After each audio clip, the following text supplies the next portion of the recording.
Welkom by Sari Kook. Ek gaan nou vir julle 'n baie maklike pizza brood maak en die geheim hiervan is geblikte pineappel.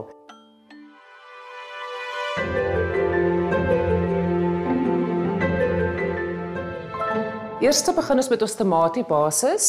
Gebruik rosa tomatietjies. Dit gee baie meer geur. Hulle bars oop en dan vorm dit die sous. Dit spat bietjie lekker hierso, maar dis okay. Ons sal oorleef. Sout en peper. Jy vat 'n olyf ciabatta of enige brood van jou keuse. Dit maak regtig nie saak nie, solank dit net 'n lekker plat, lang ovaal brood is. Jy kan of dit in 'n ruffelpan voorberei of in jou oond onder 'n roosterelement. Nou gaan ons eers een brood hierin braai. En die rede hiervoor is om te seël, so wanneer ek die tomaties bo op die brood sit, dat dit nie, in Engels sal jy sê soggy raak nie. Ons wil dit hê nie. Okay, wat ek nou volgende by my tomaties gaan voeg is knoffel. As jou pan baie warm is, kan jou knoffel baie vinnig brand en ons wil dit nie hê nie. Ek wil nou net hê die knoffel moet lekker saam meng met hierdie tamatie. Ek dink my brood is nou reg. Hy's lekker bros en geseël. Ons begin nou die pizza te bou. Mozzarella kaas, gerasper.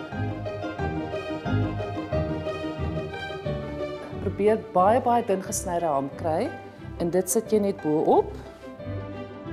Die absolute wending van hierdie hele pizza is jou geblikte pineappel. Ek koop sommer die ringe want dan kan ek dit so groot sny soos ek dit wil hê. En dit gaan bo-op. Die laaste, net 'n klein bietjie olyfolie oor. Nou gaan dit in die oond 5 tot 10 minute en dan het ons 'n pizza wat my kinders mager is.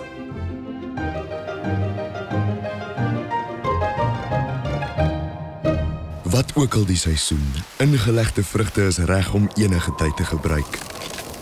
Al die heilsaamheid en heerlike smaak word vasgevang die oomblik wat die vrug gepluk en gepak word.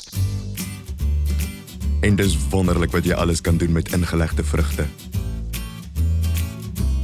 Al die meeste uit die maal. Dink skepend. Dink Suid-Afrikaanse ingelegde vrugte. Proe die heilsaamheid enige tyd.